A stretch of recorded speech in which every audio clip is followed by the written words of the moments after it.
경찰 아저씨, 잠시만요. 도둑의 증거는 제가 아니라 저기 신우이, 김미나 씨의 명품 가방 안에 있습니다.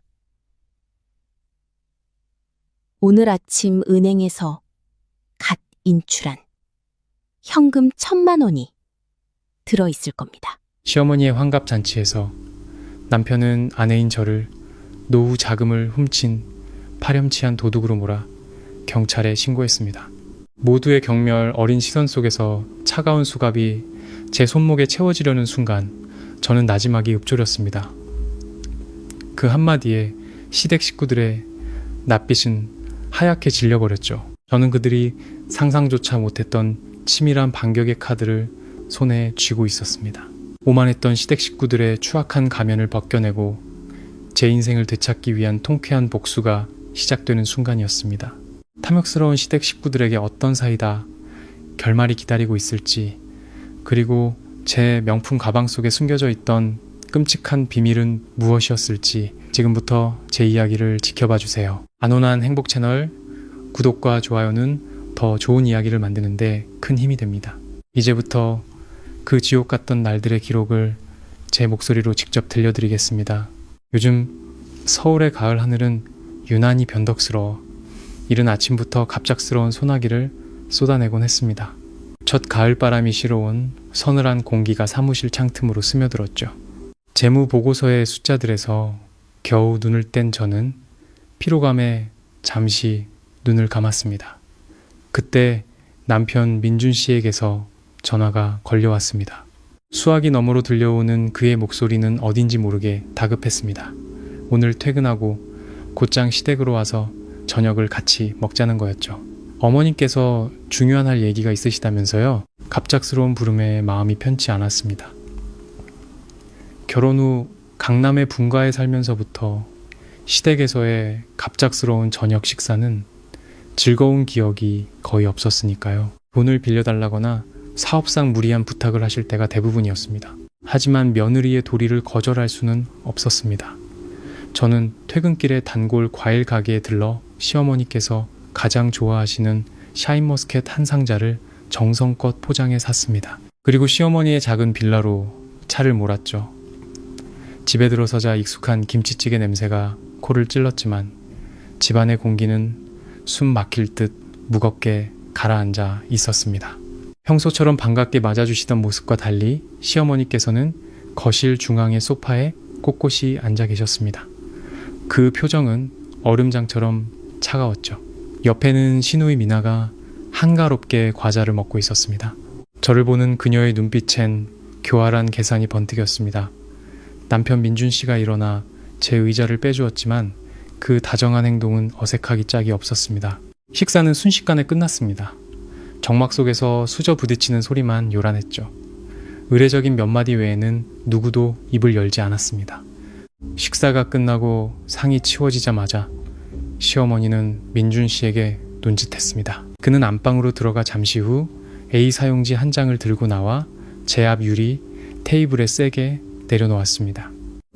용지 상단에 굵은 글씨로 찍힌 차용증이라는 단어가 눈에 들어왔습니다. 내용은 이랬습니다. 본인 이서연은 최숙자 여사에게서 8천만 원을 빌렸음. 이 돈은 얼마 전 시어머니께서 경기도 이천에 있는 선산을 팔아 마련한 돈의 전부였습니다.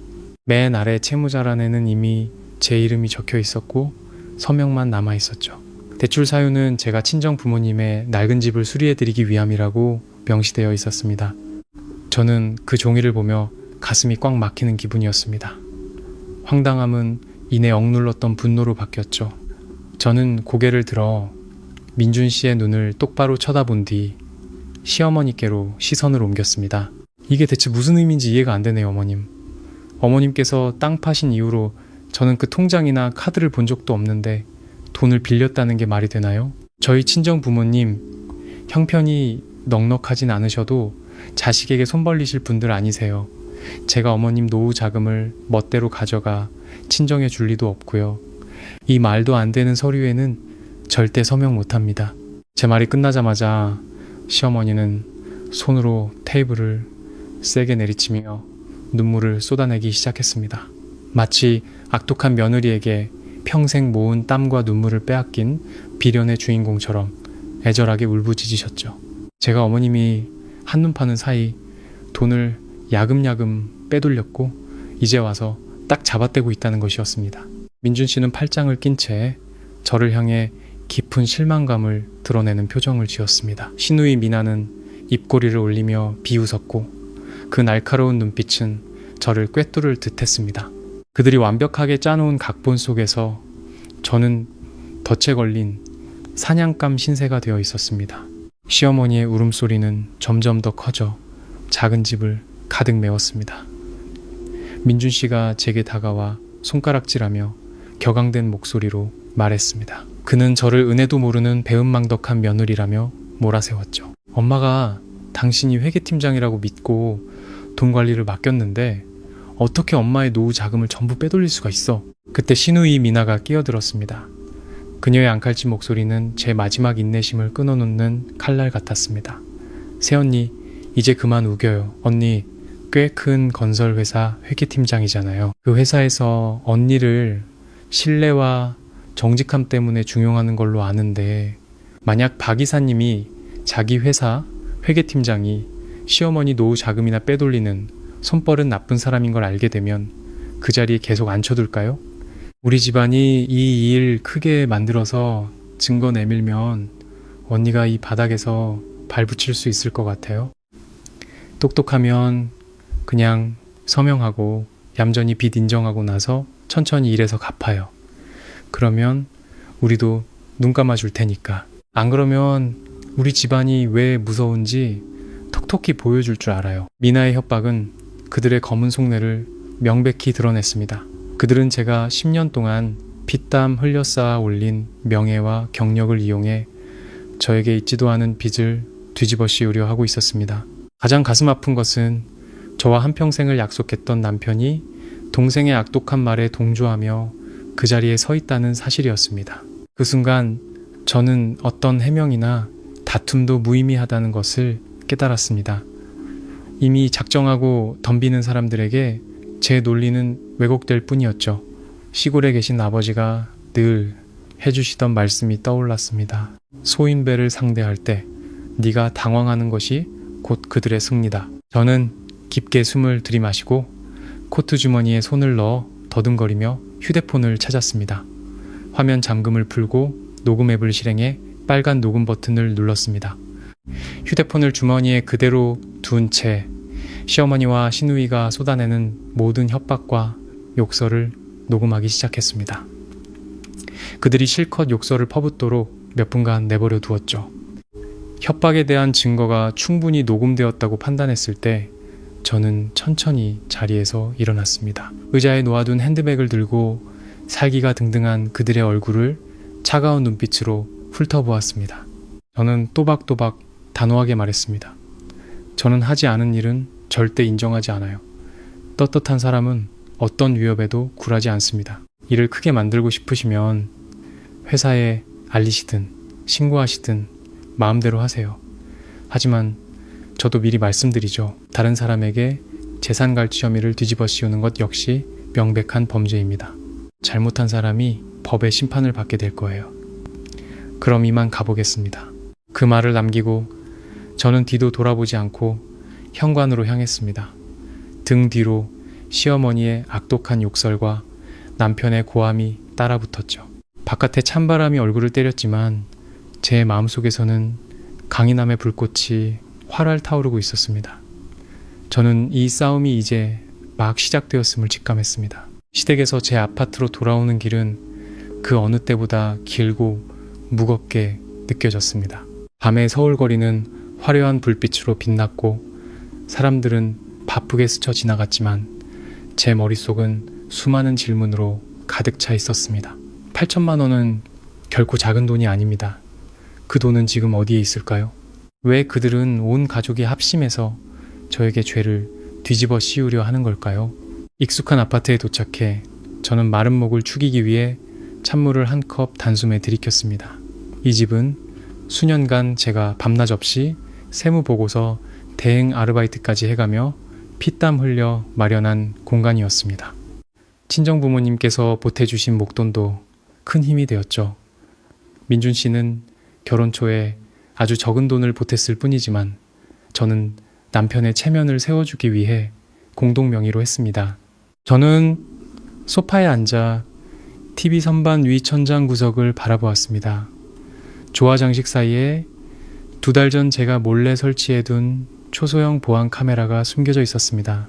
얼마 전부터 고가의 화장품과 향수, 심지어 화장대 서랍에 넣어둔 현금 몇십만 원이 감쪽같이 사라지는 일이 잦았습니다. 시누이 미나가 놀러와 자고 갈 때마다 물건이 없어졌죠. 증거도 없이 가족 간의 불화를 만들고 싶지 않아 저는 조용히 기사를 불러 이 카메라를 설치하고 제 휴대폰과 노트북에 연결해 두었습니다. 남편은 이 카메라의 존재를 전혀 몰랐습니다. 저는 노트북을 열고 카메라 관리 프로그램에 로그인했습니다.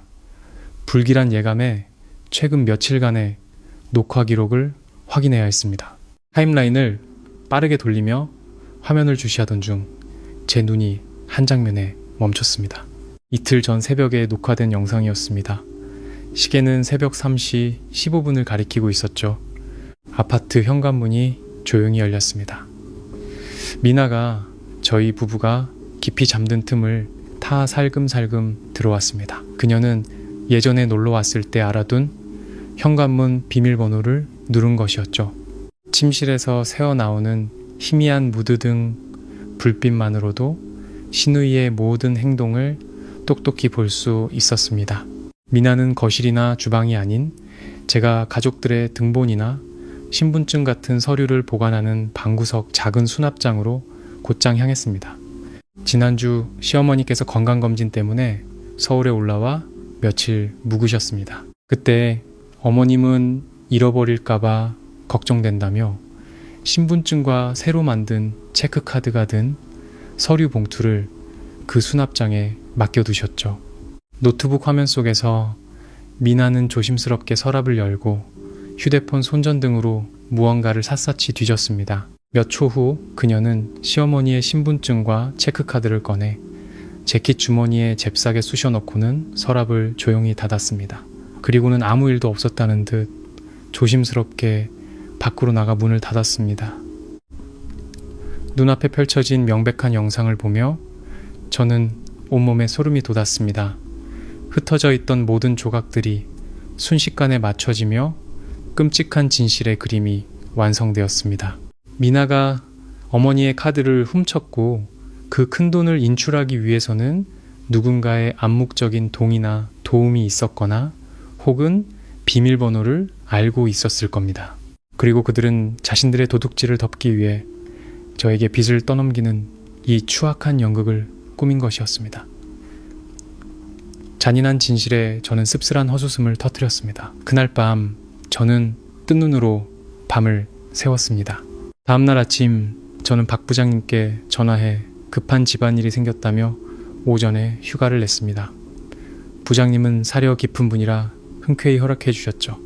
저는 깔끔한 오피스룩으로 갈아입고 신분 관련 서류를 모두 챙겨 여의도에 있는 한 은행 지점으로 차를 몰았습니다. 그곳은 6개월 전 제가 시어머니를 모시고 가서 계좌를 개설했던 바로 그 은행이었습니다. 당시 어머님은 글자를 잘 모르시고 은행 절차가 복잡하다며 제게 동행을 부탁하셨죠. 저는 단지 신청서의 정보를 대신 기입해드렸을 뿐이고 서명과 지문 날인은 어머님께서 직접 은행원 앞에서 하셨습니다. 은행에 들어서자마자 저는 고객 서비스 팀장님과의 면담을 요청했습니다.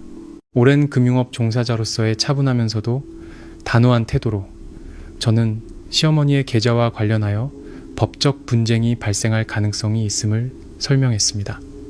그리고 은행 측에 계좌 개설 당일의 CCTV 영상을 보존해달라고 요청하는 한편 제 서명은 단지 기재 보조인으로서의 역할이었을 뿐 해당 계좌의 수익자나 처분 권한이 전혀 없음을 증명하는 확인서를 발급해달라고 부탁했습니다. 은행 직원들은 서류를 꼼꼼히 검토한 후 제 요청이 타당하다고 판단했고 확인서를 발급해 주었습니다. 은행의 붉은 직인이 찍힌 서류를 손에 쥐자 저는 안도의 한숨을 내쉬었습니다. 그들이 저를 올가매려 했던 첫 번째 법적 함정이 무력화된 순간이었습니다. 은행 유리문을 나서며 다음 계획을 생각하기 위해 조용한 카페를 찾으려 했습니다. 바로 옆 상가거리를 지나던 그때 제 눈에 믿을 수 없는 광경이 들어왔습니다. 고급 부동산 중개 사무소의 투명한 통유리 너머로 신우이 미나의 모습이 보였습니다. 늘 돈이 없다며 앓는 소리를 하고 박봉의 화장품 판매원으로 일하던 그녀가 지금은 고급 가죽 소파에 다리를 꼬고 앉아 있었습니다. 그녀는 말끔하게 차려입은 중개인과 함께 고급 아파트 분양 카탈로그를 넘기며 환하게 웃고 있었죠.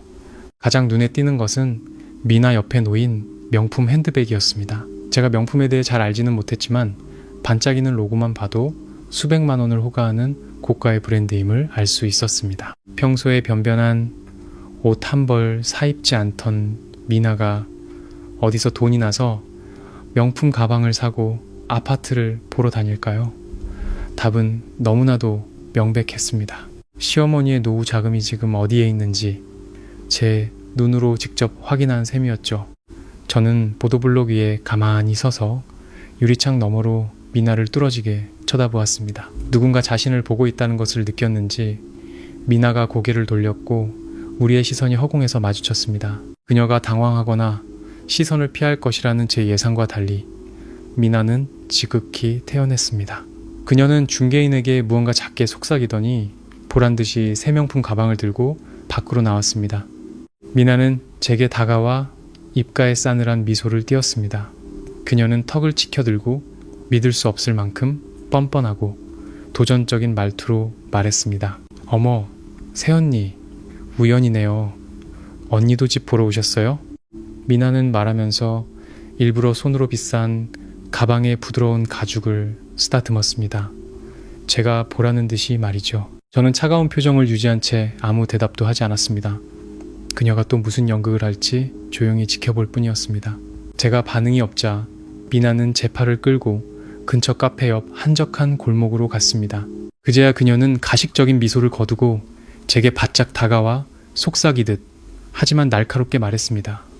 새언니, 똑똑한 사람이니까 지금 상황 파악은 되죠? 제가 진심으로 충고하는데 그냥 얌전히 그 8천만 원 빚진 셈 쳐요. 돈은 뭐 친정에 보태줬다고 생각하고 대신 언니는 평화로운 가정이라는 껍데기는 지킬 수 있잖아요. 우리 오빠 정이 많은 사람이라 언니가 잘못했다고 빌면 용서해주고 이혼 같은 건 안 할 거예요. 지금 사는 그 아파트 오빠 지분도 있는 거 알죠? 잘 생각해요. 회계팀장 자리도 잃고 남편도 잃고 길바닥에 앉을래요? 아니면 그냥 작은 손해 좀 보고 가정을 지킬래요? 미나의 한마디 한마디는 독침처럼 제 귀에 밝혔습니다.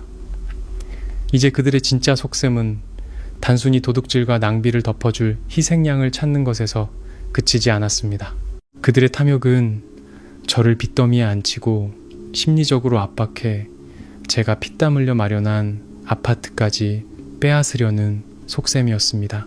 그들은 제가 세간의 평판을 두려워하고 행복한 가정이라는 타이틀을 지키고 싶어하는 약한 여자라 쉽게 굴복할 것이라 생각한 모양이었습니다. 저는 눈앞에 선 탐욕스러운 여자의 눈을 깊이 들여다보았습니다. 그들이 무참히 짓밟고 있는 가족의 도리에 대한 씁쓸함이 밀려왔지만 그건 저 자신이 아닌 그들을 향한 연민이었습니다. 저는 입꼬리를 올리며 부드럽게 미소 지었지만 눈빛은 칼날처럼 날카로웠습니다. 네가 날 우습게 본 모양이구나. 자기 것이 아닌 건 억지로 삼켜도 언젠가는 피를 토하며 뱉어내게 되어 있어. 그 새 가방 실컷 즐겨도 네가 그렇게 자유롭게 돌아다닐 시간도 얼마 남지 않았으니까. 그 말을 끝으로 저는 미나의 손을 뿌리치고 주차장을 향해 똑바로 걸어갔습니다. 방곡 시끄러운 거리 한가운데에 망연자실 서 있는 그녀를 뒤로 한 채 말이죠.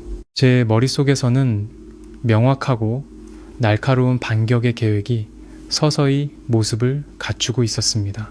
저는 제 자신을 지키는 것을 넘어 이 파렴치한 자들에게 법과 인과응보가 무엇인지 톡톡히 가르쳐줄 작정이었습니다. 다음 날 아침, 서울은 짙은 안개와 꽉 막힌 도로로 저를 맞았습니다. 출근길 인파 속에서 차를 조금씩 움직이며 어제 본 신우이의 뻔뻔한 얼굴을 떠올렸습니다. 시댁 식구들의 비열한 수법에 대해 마음의 준비는 하고 있었지만 이렇게 빠르고 악랄하게 다가올 줄은 몰랐습니다. 제가 7년간 회계팀장으로 일해온 건설회사 로비에 들어서는 순간 평소와는 다른 분위기를 감지했습니다. 늘 멀리서부터 반갑게 인사하던 안내 데스크 직원들이나 영업팀 사원들이 오늘은 저를 힐끗 보더니 황급히 고개를 숙이거나 딴청을 피웠습니다. 커피 머신 주변에서는 수근거리는 소리가 들렸지만 제가 다가가자 모두가 약속이나 한 듯 입을 다물었습니다. 민감한 숫자를 다루는 직업적 직감이 제게 좋지 않은 일이 생겼음을 알리고 있었습니다. 제가 막 가방을 내려놓고 컴퓨터를 켜려던 참에 인사팀의 이 부장님이 다가왔습니다. 굳은 얼굴의 그녀는 걱정스러운 표정으로 박 이사님께서 사무실에서 저를 기다리시니 지금 바로 올라가 보라고 말했습니다. 저는 고개를 끄덕이고 구겨진 셔츠를 바로잡은 뒤 발걸음을 옮겼습니다. 회계팀 사무실에서 위층 이사님 방까지는 불과 수십 개의 계단뿐이었지만 오늘따라 그 길이 유난히 길게 느껴졌습니다. 문을 노크하고 들어가자 박 이사님께서 커다란 책상 뒤에 앉아 깊은 생각에 잠겨 계셨습니다. 그의 손에는 컴퓨터에서 출력한 듯한 서류 뭉치가 들려 있었죠. 박 이사님은 정직하고 경험이 많은 분으로 늘 제 능력과 청렴함을 높이 평가해 주셨습니다. 제가 들어서는 것을 본 그는 긴 한숨을 내쉬며 서류 뭉치를 제 쪽으로 밀어놓고 앉으라고 손짓했습니다. 이 팀장 앉아요. 이 팀장이 우리 회사 초창기부터 함께 일해온 거 내가 잘 알지? 성품도 익히 알고 있고 그런데 오늘 아침 우리 회사 임원진과 모든 팀장들 메일함으로 익명의 제보 메일이 하나 도착했어. 내용이 아주 심각해. 이 팀장의 도덕성과 직결된 문제야. 직접 읽어보고 이게 어떻게 된 일인지 설명해 줬으면 좋겠군. 저는 서류를 집어들었습니다. 눈에 들어온 것은 냉소적인 어투로 작성된 글이었습니다. 발신자는 가짜 이메일 주소를 사용했지만 그 말투와 단어 선택은 제가 모를 리 없는 사람이었습니다. 바로 남편 민준 씨였죠. 메일의 내용은 저를 이중인격자로 몰아가는 것이었습니다. 겉으로는 모범적인 회계팀장이지만 속으로는 늙은 시어머니를 학대하고 그 신뢰를 이용해 노후 자금 8천만 원을 빼돌린 불효막심한 며느리라는 내용이었죠. 심지어 시어머니 돈까지 훔치는 사람은 언젠가 회사 돈에도 손을 댈 것이라며 회사 차원에서 제 자격을 재검토해야 한다고 선동하고 있었습니다. 한때 사랑했던 남편이 제 밥줄을 끊기 위해 직접 쓴 글자들을 읽으며 심장이 수천 개의 바늘에 찔리는 듯 아팠습니다. 분노가 목구멍까지 차올랐지만 저는 억지로 그것을 삼켜야 했습니다. 깊게 숨을 들이마시고 고개를 들어 박 이사님의 눈을 똑바로 쳐다보았습니다.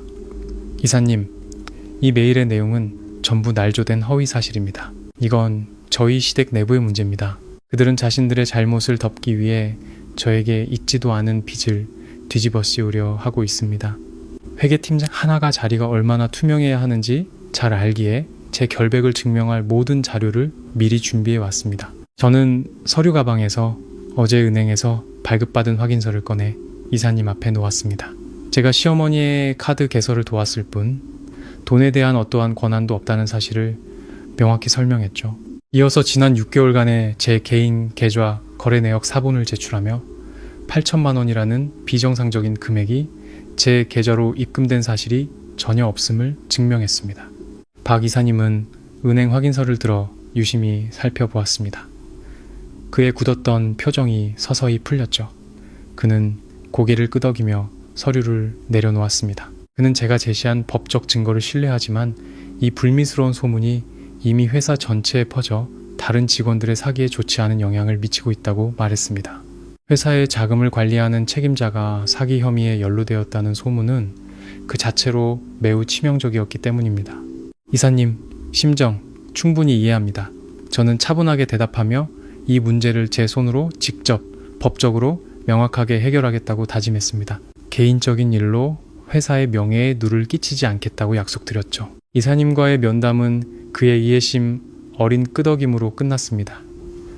하지만 저는 바깥의 폭풍이 이제 막 불어오기 시작했음을 알고 있었습니다. 제가 제출한 결백의 증거에도 불구하고 박 이사님은 회사의 대표로서 리스크 관리 절차에 따라 안전 조치를 취해야 했습니다. 그는 저를 잠시 더 머물게 한 뒤 임시적인 결정을 통보했습니다. 제가 시댁과의 법적 분쟁을 완전히 해결하고 뜬 소문을 잠재울 때까지 회사에서는 제 대규모 자금 결제 승인 권한을 일시적으로 정지하겠다는 것이었습니다. 이것은 제가 평소처럼 출근하고 회계팀장 직위와 급여는 유지하지만 모든 자금 이체와 은행 결제 서류에는 재무담당 부사장님의 추가 결제가 필요하다는 의미였습니다. 제 공인인증서의 이체 기능 또한 일시적으로 잠겼습니다. 저는 이 결정에 대해 어떤 불평도 없이 온전히 이해하고 받아들였습니다. 제가 박 이사님의 입장이었더라도 조직의 자산을 보호하기 위해 똑같이 행동했을 것이기 때문입니다. 재무팀에 공인인증서 관련 서류를 인계하고 제자리로 돌아왔습니다. 회계팀 사무실 유리문을 통과하자마자 모든 직원들의 시선이 제게 쏠리는 것이 느껴졌습니다.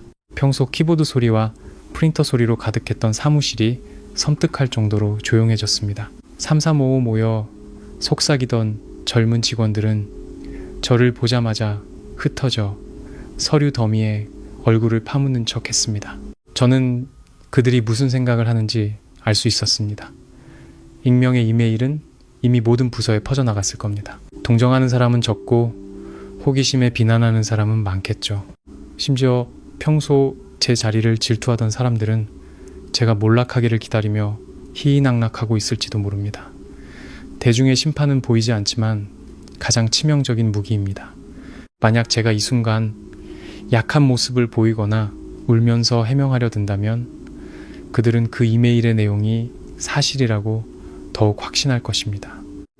저는 태연하게 의자에 앉아 아무 일도 없었다는 듯 컴퓨터를 켜고 업무를 시작했습니다.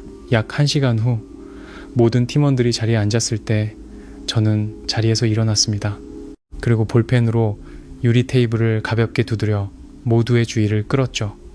직원들은 깜짝 놀라 저를 쳐다봤고 그 눈빛에는 의심과 경계심이 가득했습니다. 저는 헛기침을 한 번 하고 가장 명확하고 단호한 목소리로 입을 열었습니다. 상사가 부하 직원에게 명령하는 말투가 아닌 자신의 명예를 지키는 한 성숙한 여성의 자세로 말했습니다. 팀원 여러분 모두 제 말에 잠시만 집중해 주십시오. 오늘 아침에 발송된 익명 메일 다들 읽어보셨을 겁니다. 여러분이 제 뒤에서 무슨 생각을 하고 어떤 말을 하는지 저는 신경 쓰지 않겠습니다. 다만 한 가지만은 분명히 하고 싶습니다. 저 이서연은 시댁의 돈을 단 한 푼도 가져가지 않았습니다. 이메일의 모든 내용은 저의 명예를 훼손하기 위한 악의적인 허위 사실입니다. 저는 잠시 말을 멈추고 신입사원부터 베테랑 격리 과장님까지 팀원 한 사람 한 사람의 눈을 똑바로 쳐다보았습니다. 저는 떳떳하기에 두려울 것이 없습니다. 제가 이곳에서 7년간 일해왔습니다. 제 인품이 어떤지는 여러분 각자가 판단하실 거라 믿습니다. 저는 이미 이사님께 모든 상황을 보고했고 관련된 증거 자료도 모두 제출했습니다. 현재 변호사를 통해 법적 절차를 진행 중입니다. 앞으로 근거 없는 소문을 퍼뜨리거나 타인의 명예를 훼손하는 행위에 가담하는 사람은 법정에서 저와 마주하게 될 것입니다. 우리 회계팀의 업무는 평소와 같이 진행될 겁니다. 각자 맡은 일에 집중하고 외부의 쓰레기 같은 일 때문에 월말 보고서 일정에 차질이 생기지 않도록 합시다. 말을 마친 저는 자리에 앉아 다시 키보드를 두드렸습니다. 사무실은 쥐 죽은 듯 조용했고 누구도 감히 입을 열지 못했습니다. 몇몇은 안도의 한숨을 내쉬었고 그들의 눈빛에서 의심이 조금은 옅어진 듯 했습니다. 저의 강경하고 단호한 태도는 순식간에 수군거림을 잠재웠습니다. 세상 모든 사람의 입을 막을 수는 없지만 떳떳한 태도로 모든 의심을 정면으로 돌파할 수는 있다고 믿었습니다. 여론의 압박으로 저를 궁지에 몰아넣으려던 자들의 계산은 틀렸습니다. 저는 숫자와 증거로 말하는 재무 전문가입니다. 경찰 아저씨, 경찰 아저씨, 잠시만요. 도둑의 증거는 제가 아니라 저기 신호이, 김미나 씨의 명품 가방 안에 있습니다. 오늘 아침 은행에서 갓 인출한 현금 1,000만 원이 들어있을 겁니다. 시어머니의 환갑잔치에서 남편은 아내인 저를 노후 자금을 훔친 파렴치한 도둑으로 몰아 경찰에 신고했습니다. 모두의 경멸 어린 시선 속에서 차가운 수갑이 제 손목에 채워지려는 순간 저는 나지막이 읊조렸습니다. 그 한마디에 시댁 식구들의 낯빛은 하얗게 질려버렸죠. 저는 그들이 상상조차 못했던 치밀한 반격의 카드를 손에 쥐고 있었습니다. 오만했던 시댁 식구들의 추악한 가면을 벗겨내고 제 인생을 되찾기 위한 통쾌한 복수가 시작되는 순간이었습니다. 탐욕스러운 시댁 식구들에게 어떤 사이다 결말이 기다리고 있을지, 그리고 제 명품 가방 속에 숨겨져 있던 끔찍한 비밀은 무엇이었을지 지금부터 제 이야기를 지켜봐 주세요. 안온한 행복 채널 구독과 좋아요는 더 좋은 이야기를 만드는데 큰 힘이 됩니다. 이제부터 그 지옥 같던 날들의 기록을 제 목소리로 직접 들려드리겠습니다. 요즘 서울의 가을 하늘은 유난히 변덕스러워 이른 아침부터 갑작스러운 소나기를 쏟아내곤 했습니다. 첫 가을바람이 실어온 서늘한 공기가 사무실 창틈으로 스며들었죠. 재무 보고서의 숫자들에서 겨우 눈을 뗀 저는 피로감에 잠시 눈을 감았습니다. 그때 남편 민준 씨에게서 전화가 걸려왔습니다. 수화기 너머로 들려오는 그의 목소리는 어딘지 모르게 다급했습니다. 오늘 퇴근하고 곧장 시댁으로 와서 저녁을 같이 먹자는 거였죠. 어머님께서 중요한 할 얘기가 있으시다면서요. 갑작스러운 부름에 마음이 편치 않았습니다. 결혼 후 강남의 분가에 살면서부터 시댁에서의 갑작스러운 저녁 식사는 즐거운 기억이 거의 없었으니까요. 돈을 빌려달라거나 사업상 무리한 부탁을 하실 때가 대부분이었습니다. 하지만 며느리의 도리를 거절할 수는 없었습니다. 저는 퇴근길에 단골 과일 가게에 들러 시어머니께서 가장 좋아하시는 샤인머스켓 한 상자를 정성껏 포장해 샀습니다. 그리고 시어머니의 작은 빌라로 차를 몰았죠. 집에 들어서자 익숙한 김치찌개 냄새가 코를 찔렀지만 집안의 공기는 숨 막힐 듯 무겁게 가라앉아 있었습니다. 평소처럼 반갑게 맞아주시던 모습과 달리 시어머니께서는 거실 중앙의 소파에 꼿꼿이 앉아 계셨습니다. 그 표정은 얼음장처럼 차가웠죠. 옆에는 시누이 미나가 한가롭게 과자를 먹고 있었습니다. 저를 보는 그녀의 눈빛엔 교활한 계산이 번뜩였습니다. 남편 민준 씨가 일어나 제 의자를 빼주었지만 그 다정한 행동은 어색하기 짝이 없었습니다. 식사는 순식간에 끝났습니다. 정막 속에서 수저 부딪히는 소리만 요란했죠. 의례적인 몇 마디 외에는 누구도 입을 열지 않았습니다. 식사가 끝나고 상이 치워지자마자 시어머니는 민준 씨에게 눈짓했습니다. 그는 안방으로 들어가 잠시 후 A 사용지 한 장을 들고 나와 제 앞 유리 테이블에 세게 내려놓았습니다. 용지 상단에 굵은 글씨로 찍힌 차용증이라는 단어가 눈에 들어왔습니다. 내용은 이랬습니다. 본인 이서연은 최숙자 여사에게서 8천만 원을 빌렸음. 이 돈은 얼마 전 시어머니께서 경기도 이천에 있는 선산을 팔아 마련한 돈의 전부였습니다. 맨 아래 채무자란에는 이미 제 이름이 적혀 있었고 서명만 남아 있었죠. 대출 사유는 제가 친정 부모님의 낡은 집을 수리해드리기 위함이라고 명시되어 있었습니다. 저는 그 종이를 보며 가슴이 꽉 막히는 기분이었습니다. 황당함은 이내 억눌렀던 분노로 바뀌었죠. 저는 고개를 들어 민준 씨의 눈을 똑바로 쳐다본 뒤 시어머니께로 시선을 옮겼습니다. 이게 대체 무슨 의미인지 이해가 안 되네요, 어머님.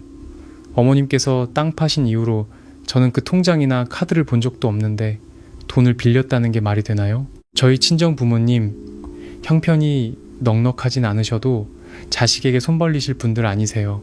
제가 어머님 노후 자금을 멋대로 가져가 친정에 줄 리도 없고요. 이 말도 안 되는 서류에는 절대 서명 못합니다. 제 말이 끝나자마자 시어머니는 손으로 테이블을 세게 내리치며 눈물을 쏟아내기 시작했습니다.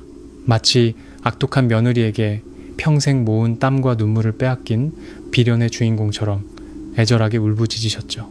제가 어머님이 한눈 파는 사이 돈을 야금야금 빼돌렸고 이제 와서 딱 잡아떼고 있다는 것이었습니다. 민준 씨는 팔짱을 낀 채 저를 향해 깊은 실망감을 드러내는 표정을 지었습니다. 신우이 미나는 입꼬리를 올리며 비웃었고 그 날카로운 눈빛은 저를 꿰뚫을 듯 했습니다. 그들이 완벽하게 짜놓은 각본 속에서 저는 덫에 걸린 사냥감 신세가 되어 있었습니다. 시어머니의 울음소리는 점점 더 커져 작은 집을 가득 메웠습니다. 민준 씨가 제게 다가와 손가락질하며 격앙된 목소리로 말했습니다. 그는 저를 은혜도 모르는 배은망덕한 며느리라며 몰아세웠죠. 엄마가 당신이 회계팀장이라고 믿고 돈 관리를 맡겼는데 어떻게 엄마의 노후 자금을 전부 빼돌릴 수가 있어? 그때 신우이 미나가 끼어들었습니다. 그녀의 앙칼진 목소리는 제 마지막 인내심을 끊어놓는 칼날 같았습니다. 새언니, 이제 그만 우겨요. 언니, 꽤 큰 건설회사 회계팀장이잖아요. 그 회사에서 언니를 신뢰와 정직함 때문에 중용하는 걸로 아는데 만약 박 이사님이 자기 회사 회계팀장이 시어머니 노후 자금이나 빼돌리는 손버릇 나쁜 사람인 걸 알게 되면 그 자리에 계속 앉혀둘까요? 우리 집안이 이 일 크게 만들어서 증거 내밀면 언니가 이 바닥에서 발붙일 수 있을 것 같아요. 똑똑하면 그냥 서명하고 얌전히 빚 인정하고 나서 천천히 일해서 갚아요. 그러면 우리도 눈 감아줄 테니까. 안 그러면 우리 집안이 왜 무서운지 톡톡히 보여줄 줄 알아요. 미나의 협박은 그들의 검은 속내를 명백히 드러냈습니다. 그들은 제가 10년 동안 피땀 흘려 쌓아 올린 명예와 경력을 이용해 저에게 있지도 않은 빚을 뒤집어 씌우려 하고 있었습니다. 가장 가슴 아픈 것은 저와 한평생을 약속했던 남편이 동생의 악독한 말에 동조하며 그 자리에 서 있다는 사실이었습니다. 그 순간 저는 어떤 해명이나 다툼도 무의미하다는 것을 깨달았습니다. 이미 작정하고 덤비는 사람들에게 제 논리는 왜곡될 뿐이었죠. 시골에 계신 아버지가 늘 해주시던 말씀이 떠올랐습니다. 소인배를 상대할 때 네가 당황하는 것이 곧 그들의 승리다. 저는 깊게 숨을 들이마시고 코트 주머니에 손을 넣어 더듬거리며 휴대폰을 찾았습니다. 화면 잠금을 풀고 녹음 앱을 실행해 빨간 녹음 버튼을 눌렀습니다. 휴대폰을 주머니에 그대로 둔 채 시어머니와 시누이가 쏟아내는 모든 협박과 욕설을 녹음하기 시작했습니다. 그들이 실컷 욕설을 퍼붓도록 몇 분간 내버려 두었죠.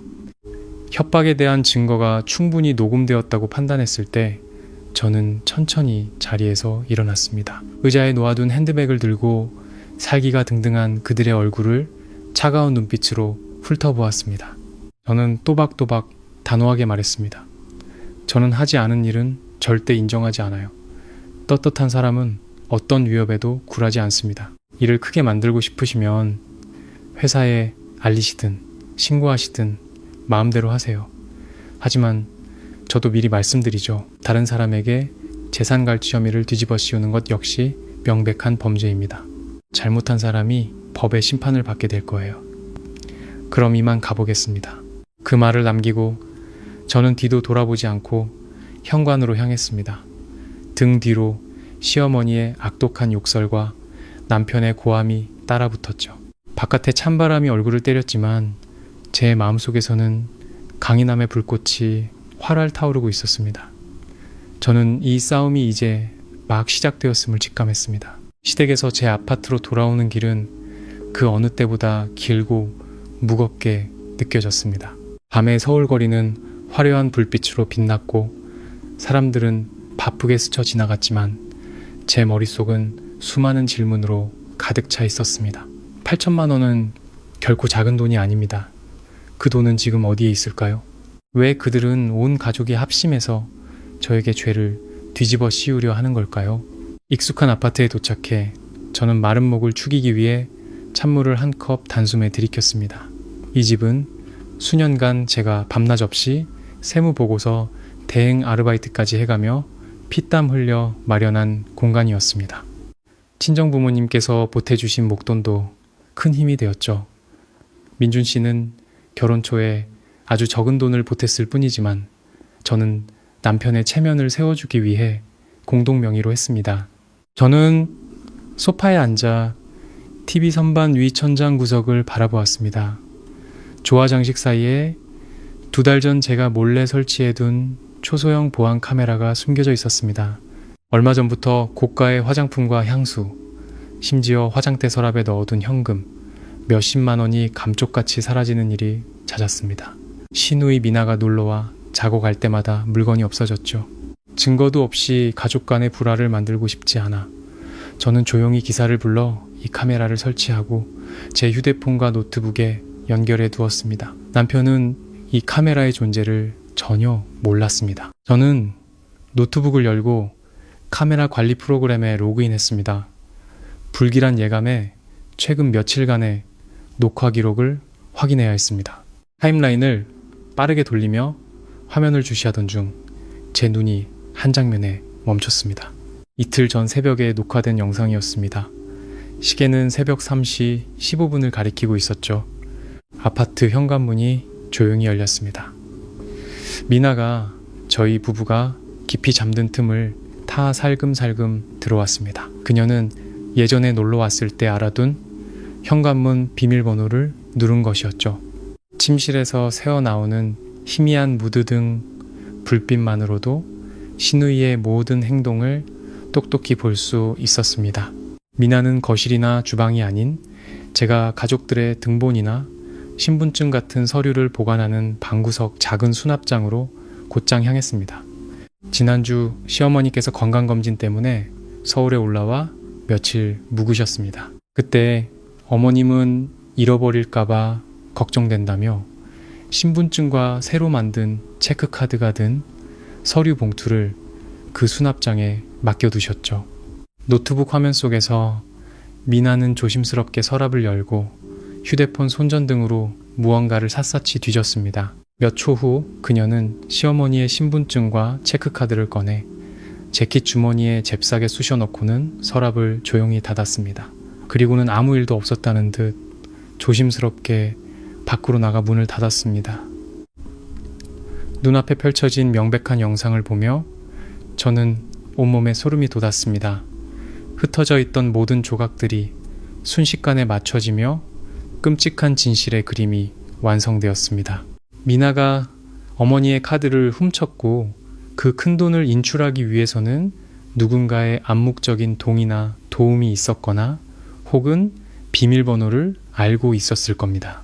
그리고 그들은 자신들의 도둑질을 덮기 위해 저에게 빚을 떠넘기는 이 추악한 연극을 꾸민 것이었습니다. 잔인한 진실에 저는 씁쓸한 헛웃음을 터뜨렸습니다. 그날 밤 저는 뜬 눈으로 밤을 새웠습니다. 다음날 아침 저는 박 부장님께 전화해 급한 집안일이 생겼다며 오전에 휴가를 냈습니다. 부장님은 사려 깊은 분이라 흔쾌히 허락해 주셨죠.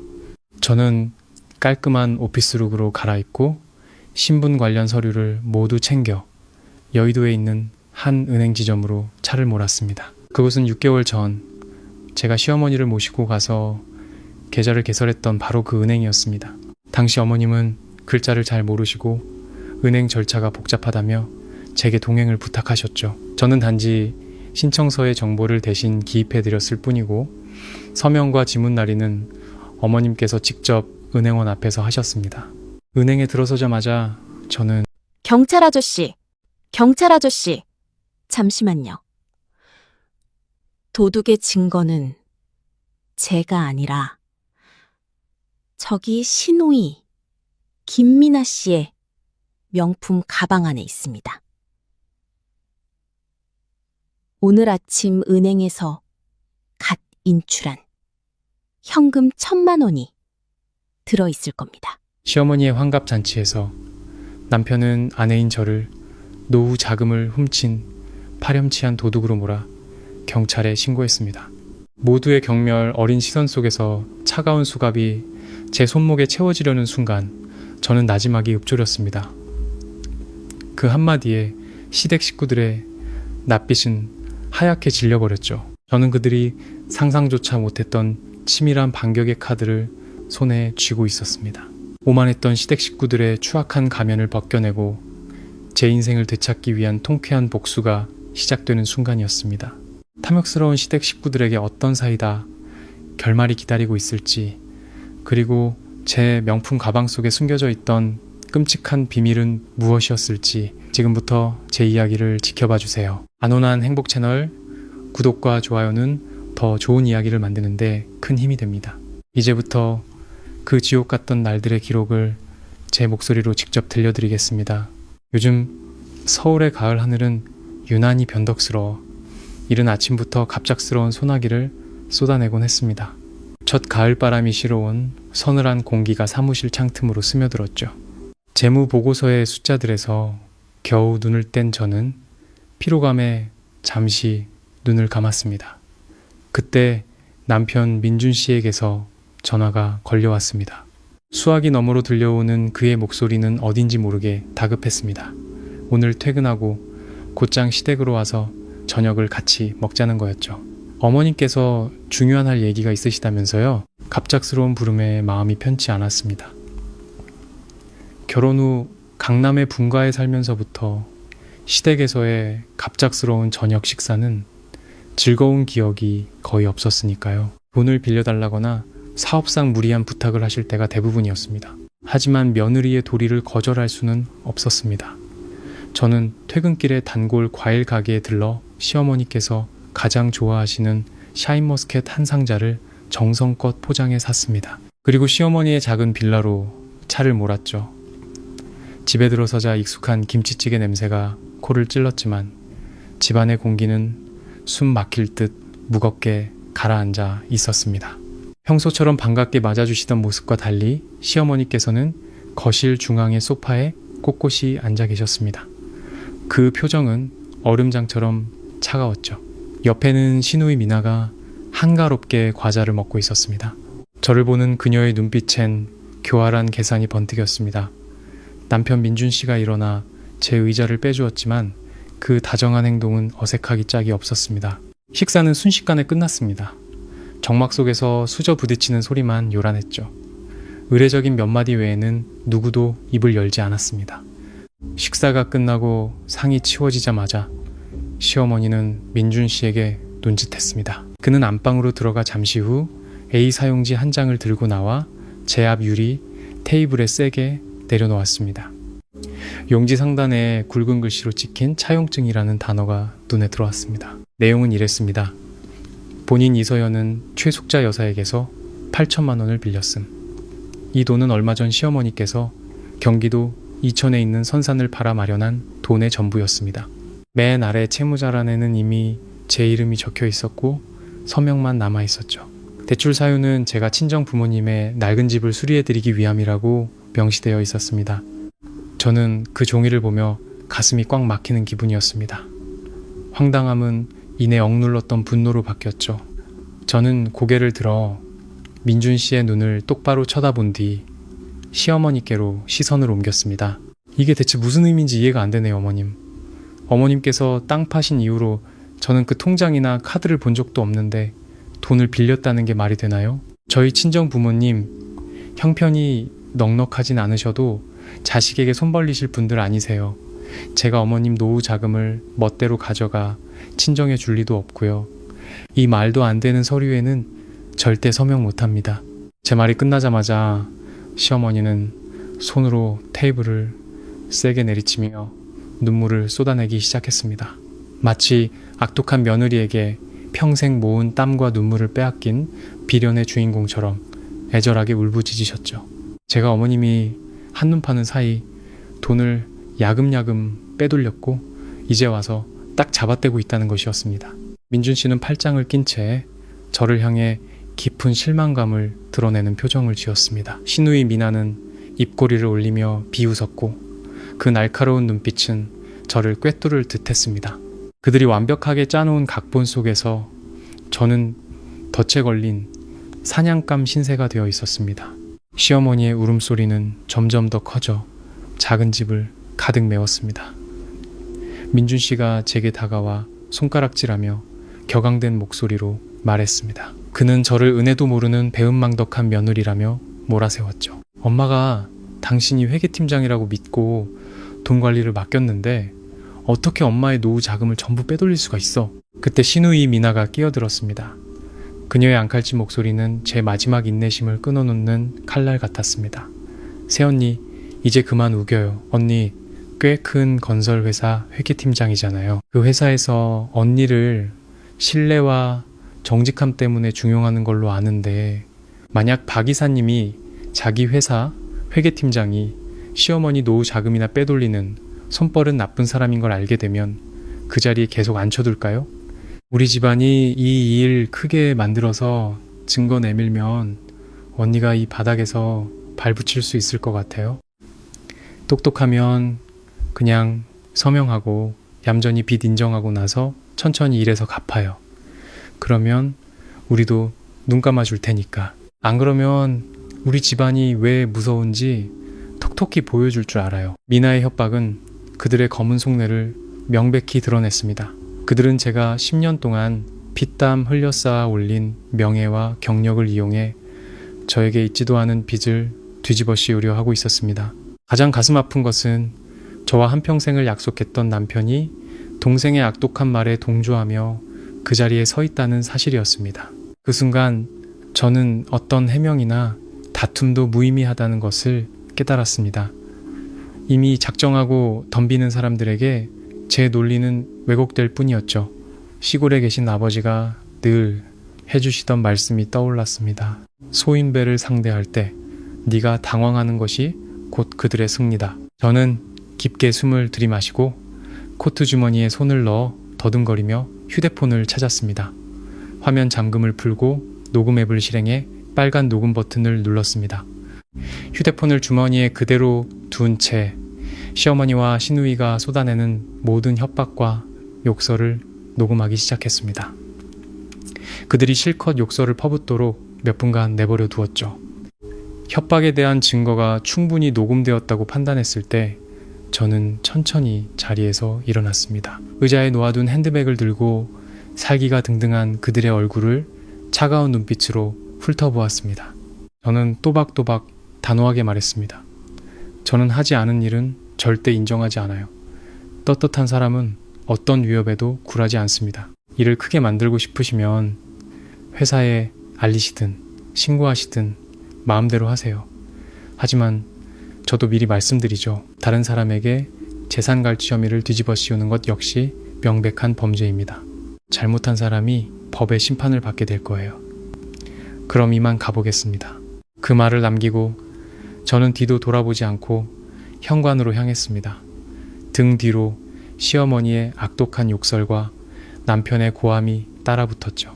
바깥에 찬바람이 얼굴을 때렸지만 제 마음속에서는 강인함의 불꽃이 활활 타오르고 있었습니다. 저는 이 싸움이 이제 막 시작되었음을 직감했습니다. 시댁에서 제 아파트로 돌아오는 길은 그 어느 때보다 길고 무겁게 느껴졌습니다. 밤의 서울 거리는 화려한 불빛으로 빛났고 사람들은 바쁘게 스쳐 지나갔지만 제 머릿속은 수많은 질문으로 가득 차 있었습니다. 8천만 원은 결코 작은 돈이 아닙니다. 그 돈은 지금 어디에 있을까요? 왜 그들은 온 가족이 합심해서 저에게 죄를 뒤집어 씌우려 하는 걸까요? 익숙한 아파트에 도착해 저는 마른 목을 축이기 위해 찬물을 한 컵 단숨에 들이켰습니다. 이 집은 수년간 제가 밤낮 없이 세무보고서 대행 아르바이트까지 해가며 피땀 흘려 마련한 공간이었습니다. 친정 부모님께서 보태주신 목돈도 큰 힘이 되었죠. 민준 씨는 결혼 초에 아주 적은 돈을 보탰을 뿐이지만 저는 남편의 체면을 세워주기 위해 공동 명의로 했습니다. 저는 소파에 앉아 TV 선반 위 천장 구석을 바라보았습니다. 조화 장식 사이에 2달 전 제가 몰래 설치해둔 초소형 보안 카메라가 숨겨져 있었습니다. 얼마 전부터 고가의 화장품과 향수, 심지어 화장대 서랍에 넣어둔 현금 몇십만 원이 감쪽같이 사라지는 일이 잦았습니다. 시누이 미나가 놀러와 자고 갈 때마다 물건이 없어졌죠. 증거도 없이 가족 간의 불화를 만들고 싶지 않아 저는 조용히 기사를 불러 이 카메라를 설치하고 제 휴대폰과 노트북에 연결해 두었습니다. 남편은 이 카메라의 존재를 전혀 몰랐습니다. 저는 노트북을 열고 카메라 관리 프로그램에 로그인했습니다. 불길한 예감에 최근 며칠간의 녹화 기록을 확인해야 했습니다. 타임라인을 빠르게 돌리며 화면을 주시하던 중 제 눈이 한 장면에 멈췄습니다. 이틀 전 새벽에 녹화된 영상이었습니다. 시계는 새벽 3시 15분을 가리키고 있었죠. 아파트 현관문이 조용히 열렸습니다.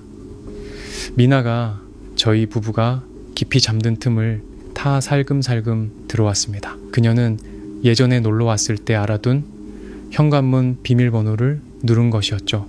침실에서 새어나오는 희미한 무드등 불빛만으로도 신우이의 모든 행동을 똑똑히 볼 수 있었습니다. 미나는 거실이나 주방이 아닌 제가 가족들의 등본이나 신분증 같은 서류를 보관하는 방구석 작은 수납장으로 곧장 향했습니다. 지난주 시어머니께서 건강검진 때문에 서울에 올라와 며칠 묵으셨습니다. 그때 어머님은 잃어버릴까봐 걱정된다며 신분증과 새로 만든 체크카드가 든 서류 봉투를 그 수납장에 맡겨두셨죠. 노트북 화면 속에서 미나는 조심스럽게 서랍을 열고 휴대폰 손전등으로 무언가를 샅샅이 뒤졌습니다. 몇 초 후 그녀는 시어머니의 신분증과 체크카드를 꺼내 재킷 주머니에 잽싸게 쑤셔넣고는 서랍을 조용히 닫았습니다. 그리고는 아무 일도 없었다는 듯 조심스럽게 밖으로 나가 문을 닫았습니다.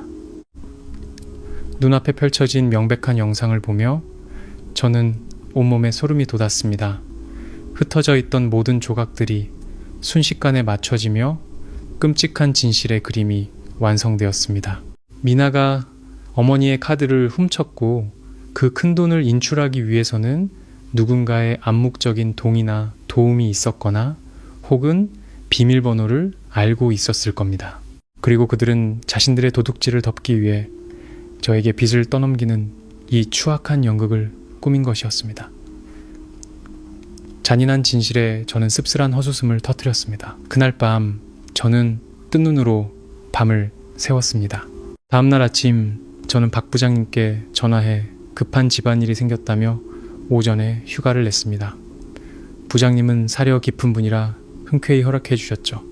저는 깔끔한 오피스룩으로 갈아입고 신분 관련 서류를 모두 챙겨 여의도에 있는 한 은행 지점으로 차를 몰았습니다. 그곳은 6개월 전 제가 시어머니를 모시고 가서 계좌를 개설했던 바로 그 은행이었습니다. 당시 어머님은 글자를 잘 모르시고 은행 절차가 복잡하다며 제게 동행을 부탁하셨죠. 저는 단지 신청서의 정보를 대신 기입해드렸을 뿐이고 서명과 지문 날인은 어머님께서 직접 은행원 앞에서 하셨습니다. 은행에 들어서자마자 저는 고객 서비스 팀장님과의 면담을 요청했습니다.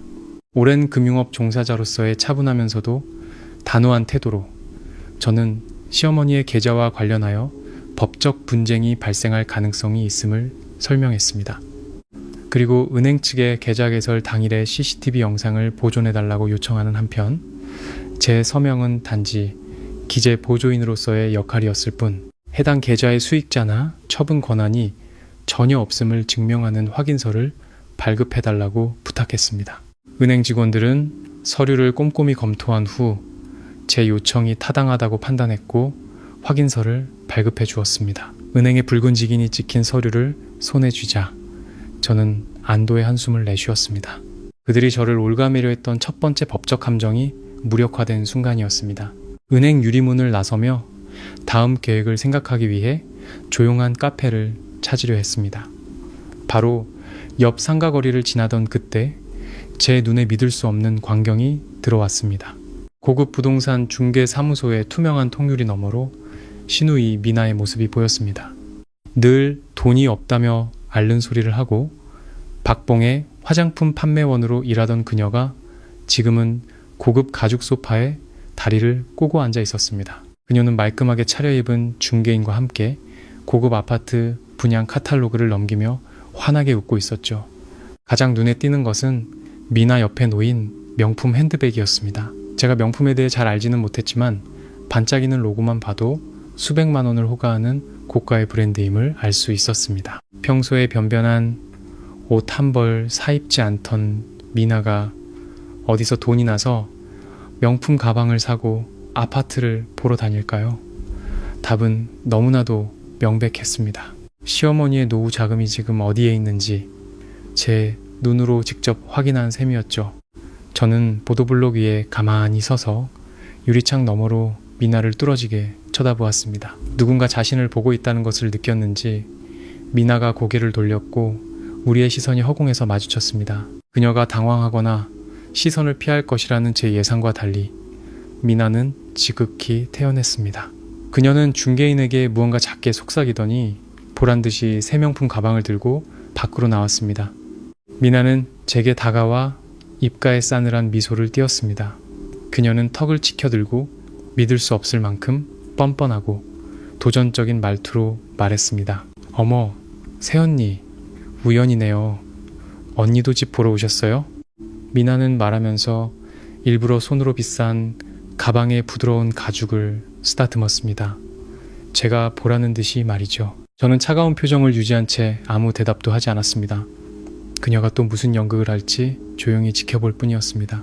제가 반응이 없자 미나는 제 팔을 끌고 근처 카페 옆 한적한 골목으로 갔습니다. 그제야 그녀는 가식적인 미소를 거두고 제게 바짝 다가와 속삭이듯 하지만 날카롭게 말했습니다. 새언니, 똑똑한 사람이니까 지금 상황 파악은 되죠? 제가 진심으로 충고하는데 그냥 얌전히 그 8천만 원 빚진 셈 쳐요. 돈은 뭐 친정에 보태줬다고 생각하고 대신 언니는 평화로운 가정이라는 껍데기는 지킬 수 있잖아요.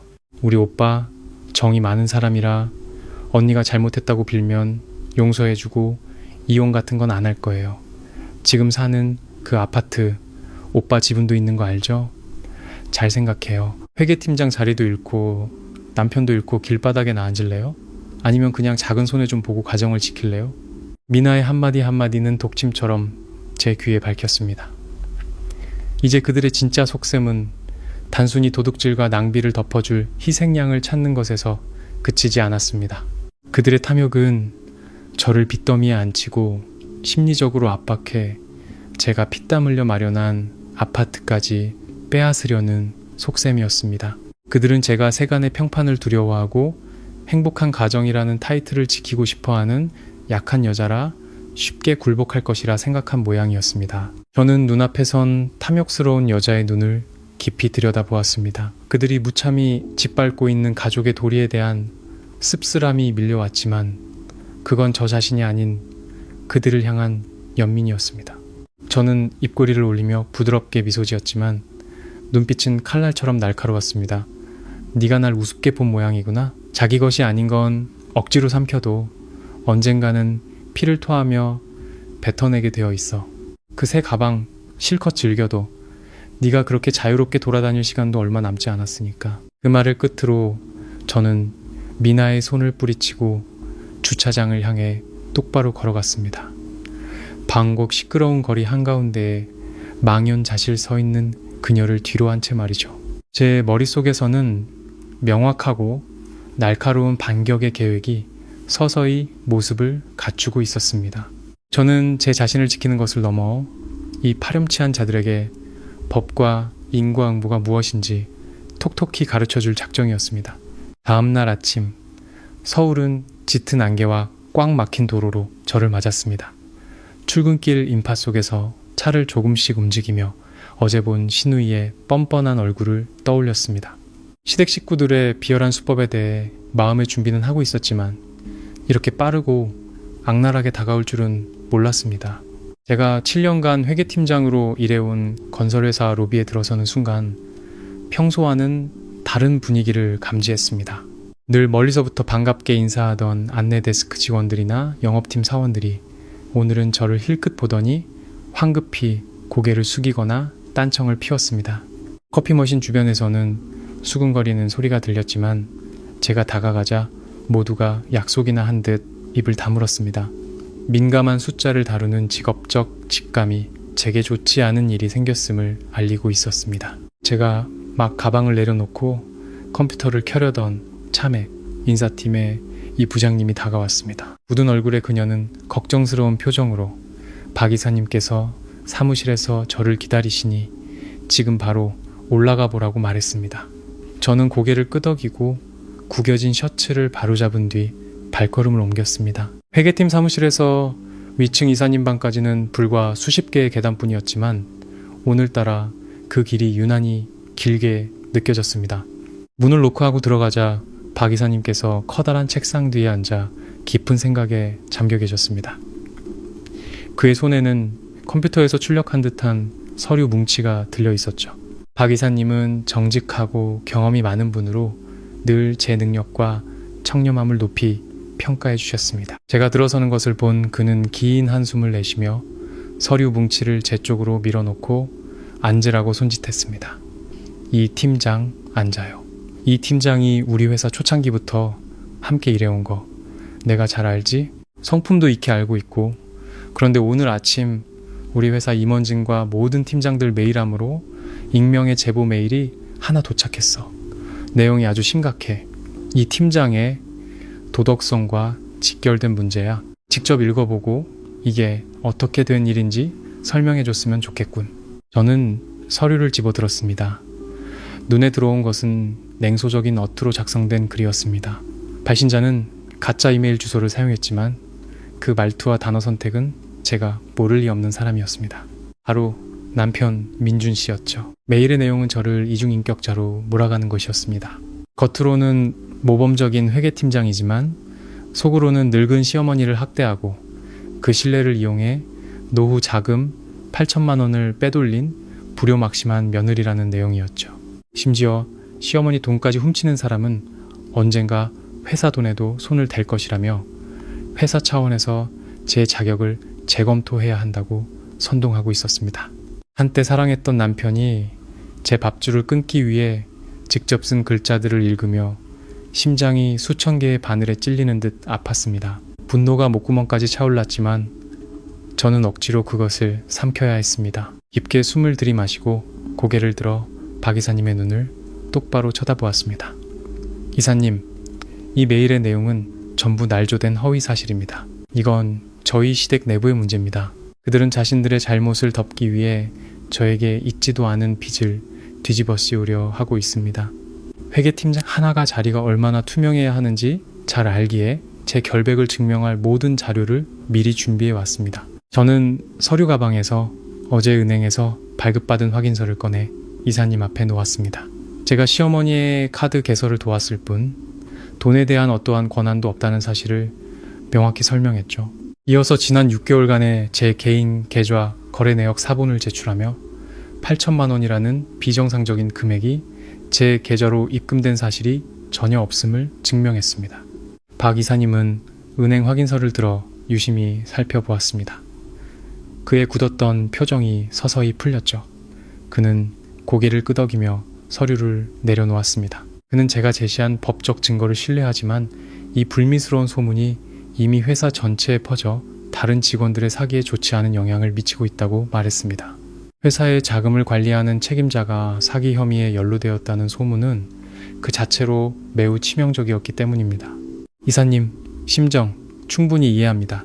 저는 차분하게 대답하며 이 문제를 제 손으로 직접 법적으로 명확하게 해결하겠다고 다짐했습니다. 개인적인 일로 회사의 명예에 누를 끼치지 않겠다고 약속드렸죠. 이사님과의 면담은 그의 이해심 어린 끄덕임으로 끝났습니다.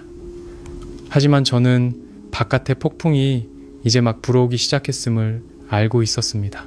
제가 제출한 결백의 증거에도 불구하고 박 이사님은 회사의 대표로서 리스크 관리 절차에 따라 안전 조치를 취해야 했습니다. 그는 저를 잠시 더 머물게 한 뒤 임시적인 결정을 통보했습니다. 제가 시댁과의 법적 분쟁을 완전히 해결하고 뜬 소문을 잠재울 때까지 회사에서는 제 대규모 자금 결제 승인 권한을 일시적으로 정지하겠다는 것이었습니다. 이것은 제가 평소처럼 출근하고 회계팀장 직위와 급여는 유지하지만 모든 자금 이체와 은행 결제 서류에는 재무담당 부사장님의 추가 결제가 필요하다는 의미였습니다. 제 공인인증서의 이체 기능 또한 일시적으로 잠겼습니다. 저는 이 결정에 대해 어떤 불평도 없이 온전히 이해하고 받아들였습니다. 제가 박 이사님의 입장이었더라도 조직의 자산을 보호하기 위해 똑같이 행동했을 것이기 때문입니다. 재무팀에 공인인증서 관련 서류를 인계하고 제자리로 돌아왔습니다. 회계팀 사무실 유리문을 통과하자마자 모든 직원들의 시선이 제게 쏠리는 것이 느껴졌습니다.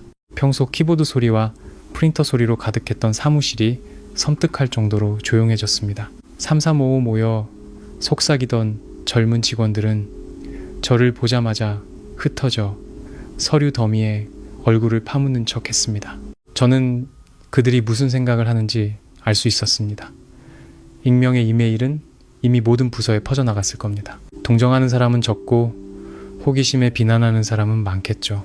심지어 평소 제 자리를 질투하던 사람들은 제가 몰락하기를 기다리며 희희낙낙하고 있을지도 모릅니다.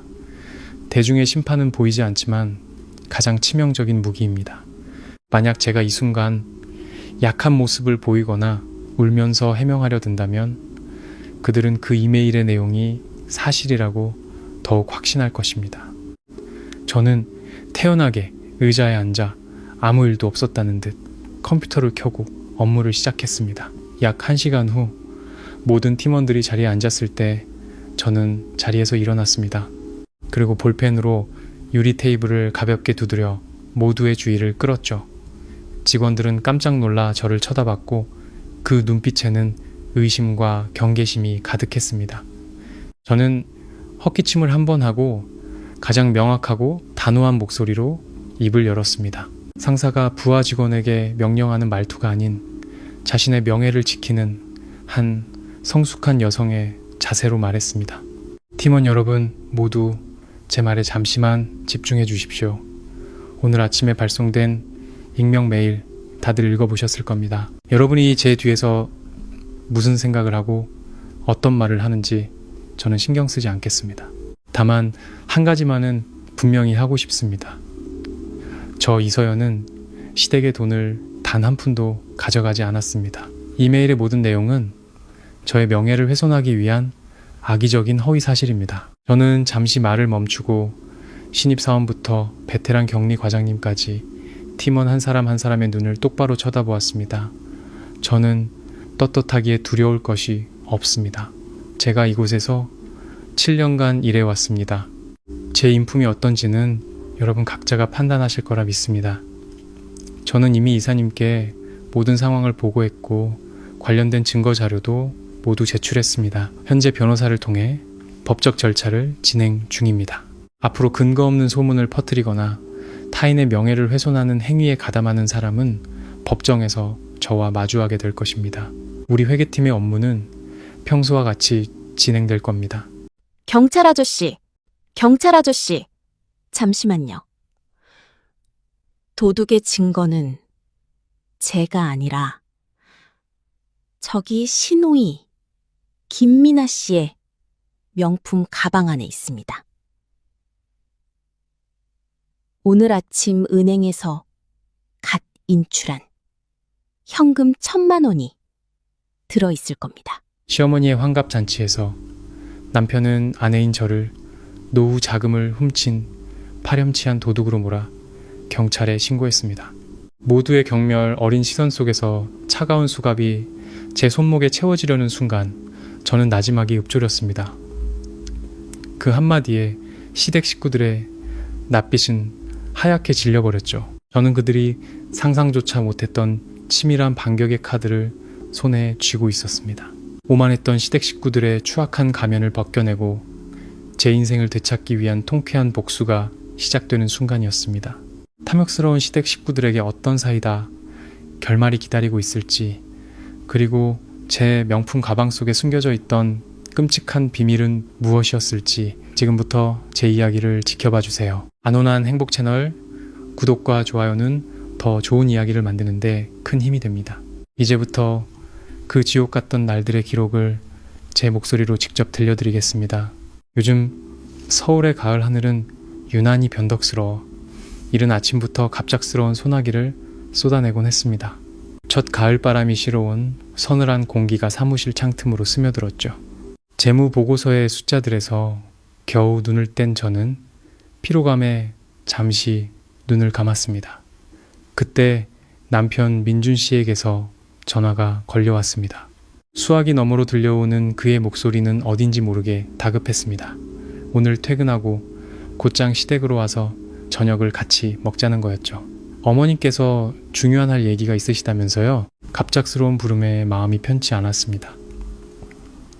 결혼 후 강남의 분가에 살면서부터 시댁에서의 갑작스러운 저녁 식사는 즐거운 기억이 거의 없었으니까요. 돈을 빌려달라거나 사업상 무리한 부탁을 하실 때가 대부분이었습니다. 하지만 며느리의 도리를 거절할 수는 없었습니다. 저는 퇴근길에 단골 과일 가게에 들러 시어머니께서 가장 좋아하시는 샤인머스켓 한 상자를 정성껏 포장해 샀습니다. 그리고 시어머니의 작은 빌라로 차를 몰았죠. 집에 들어서자 익숙한 김치찌개 냄새가 코를 찔렀지만 집안의 공기는 숨 막힐 듯 무겁게 가라앉아 있었습니다. 평소처럼 반갑게 맞아주시던 모습과 달리 시어머니께서는 거실 중앙의 소파에 꼿꼿이 앉아 계셨습니다. 그 표정은 얼음장처럼 차가웠죠. 옆에는 시누이 미나가 한가롭게 과자를 먹고 있었습니다. 저를 보는 그녀의 눈빛엔 교활한 계산이 번뜩였습니다. 남편 민준 씨가 일어나 제 의자를 빼주었지만 그 다정한 행동은 어색하기 짝이 없었습니다. 식사는 순식간에 끝났습니다. 정막 속에서 수저 부딪히는 소리만 요란했죠. 의례적인 몇 마디 외에는 누구도 입을 열지 않았습니다. 식사가 끝나고 상이 치워지자마자 시어머니는 민준 씨에게 눈짓했습니다. 그는 안방으로 들어가 잠시 후 A 사용지 한 장을 들고 나와 제 앞 유리 테이블에 세게 내려놓았습니다. 용지 상단에 굵은 글씨로 찍힌 차용증이라는 단어가 눈에 들어왔습니다. 내용은 이랬습니다. 본인 이서연은 최숙자 여사에게서 8천만 원을 빌렸음. 이 돈은 얼마 전 시어머니께서 경기도 이천에 있는 선산을 팔아 마련한 돈의 전부였습니다. 맨 아래 채무자란에는 이미 제 이름이 적혀 있었고 서명만 남아 있었죠. 대출 사유는 제가 친정 부모님의 낡은 집을 수리해드리기 위함이라고 명시되어 있었습니다. 저는 그 종이를 보며 가슴이 꽉 막히는 기분이었습니다. 황당함은 이내 억눌렀던 분노로 바뀌었죠. 저는 고개를 들어 민준 씨의 눈을 똑바로 쳐다본 뒤 시어머니께로 시선을 옮겼습니다. 이게 대체 무슨 의미인지 이해가 안 되네요, 어머님. 어머님께서 땅 파신 이후로 저는 그 통장이나 카드를 본 적도 없는데 돈을 빌렸다는 게 말이 되나요? 저희 친정 부모님 형편이 넉넉하진 않으셔도 자식에게 손 벌리실 분들 아니세요. 제가 어머님 노후 자금을 멋대로 가져가 친정에 줄 리도 없고요. 이 말도 안 되는 서류에는 절대 서명 못합니다. 제 말이 끝나자마자 시어머니는 손으로 테이블을 세게 내리치며 눈물을 쏟아내기 시작했습니다. 마치 악독한 며느리에게 평생 모은 땀과 눈물을 빼앗긴 비련의 주인공처럼 애절하게 울부짖으셨죠. 제가 어머님이 한눈 파는 사이 돈을 야금야금 빼돌렸고 이제 와서 딱 잡아떼고 있다는 것이었습니다. 민준 씨는 팔짱을 낀 채 저를 향해 깊은 실망감을 드러내는 표정을 지었습니다. 시누이 미나는 입꼬리를 올리며 비웃었고 그 날카로운 눈빛은 저를 꿰뚫을 듯 했습니다.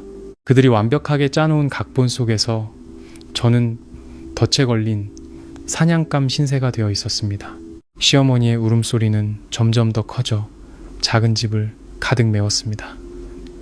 민준 씨가 제게 다가와 손가락질하며 격앙된 목소리로 말했습니다. 그는 저를 은혜도 모르는 배은망덕한 며느리라며 몰아세웠죠. 엄마가 당신이 회계팀장이라고 믿고 돈 관리를 맡겼는데 어떻게 엄마의 노후 자금을 전부 빼돌릴 수가 있어? 그때 시누이 미나가 끼어들었습니다. 그녀의 앙칼진 목소리는 제 마지막 인내심을 끊어놓는 칼날 같았습니다.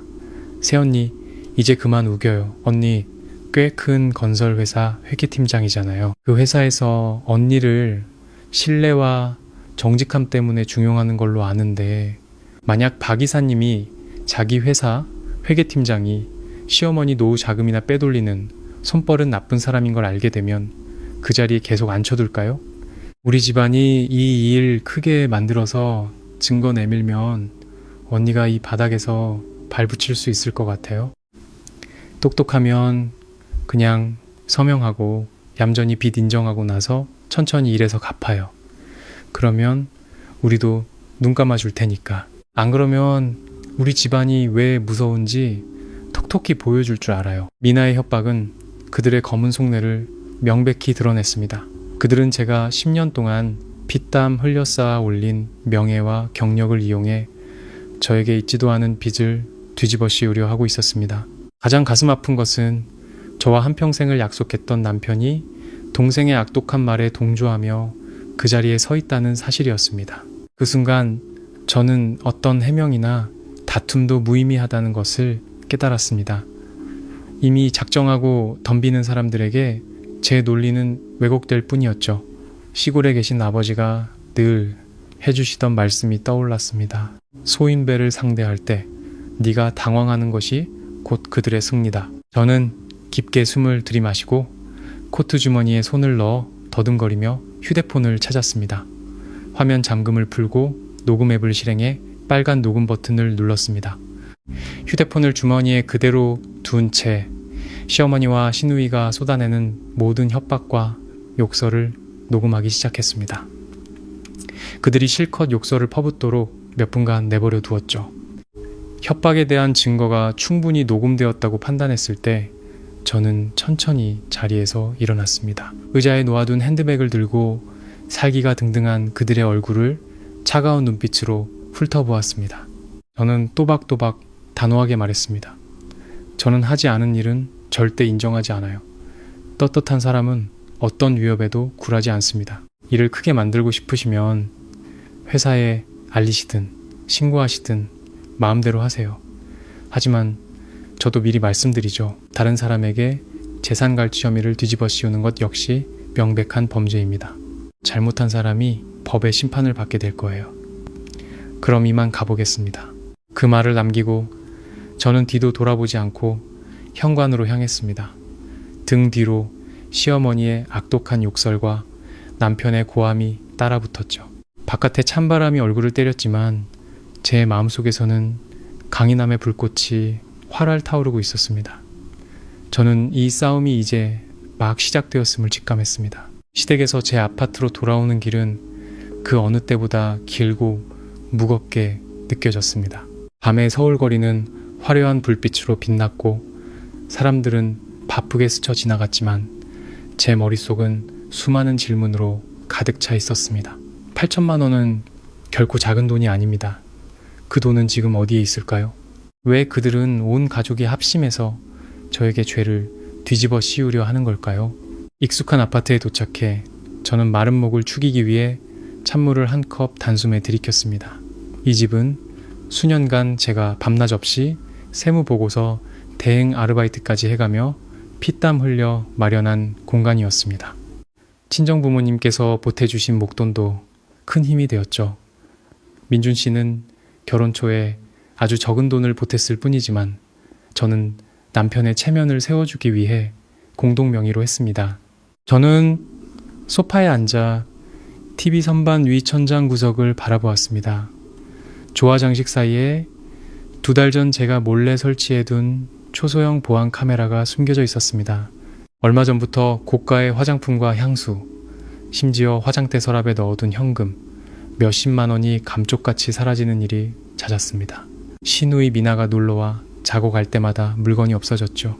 증거도 없이 가족 간의 불화를 만들고 싶지 않아 저는 조용히 기사를 불러 이 카메라를 설치하고 제 휴대폰과 노트북에 연결해 두었습니다. 남편은 이 카메라의 존재를 전혀 몰랐습니다. 저는 노트북을 열고 카메라 관리 프로그램에 로그인했습니다. 불길한 예감에 최근 며칠간의 녹화 기록을 확인해야 했습니다. 타임라인을 빠르게 돌리며 화면을 주시하던 중 제 눈이 한 장면에 멈췄습니다. 이틀 전 새벽에 녹화된 영상이었습니다. 시계는 새벽 3시 15분을 가리키고 있었죠. 아파트 현관문이 조용히 열렸습니다. 미나가 저희 부부가 깊이 잠든 틈을 타 살금살금 들어왔습니다. 그녀는 예전에 놀러 왔을 때 알아둔 현관문 비밀번호를 누른 것이었죠. 침실에서 새어나오는 희미한 무드 등 불빛만으로도 시누이의 모든 행동을 똑똑히 볼 수 있었습니다. 미나는 거실이나 주방이 아닌 제가 가족들의 등본이나 신분증 같은 서류를 보관하는 방구석 작은 수납장으로 곧장 향했습니다. 지난주 시어머니께서 건강검진 때문에 서울에 올라와 며칠 묵으셨습니다. 그때 어머님은 잃어버릴까봐 걱정된다며 신분증과 새로 만든 체크카드가 든 서류 봉투를 그 수납장에 맡겨두셨죠. 노트북 화면 속에서 미나는 조심스럽게 서랍을 열고 휴대폰 손전등으로 무언가를 샅샅이 뒤졌습니다. 몇 초 후 그녀는 시어머니의 신분증과 체크카드를 꺼내 재킷 주머니에 잽싸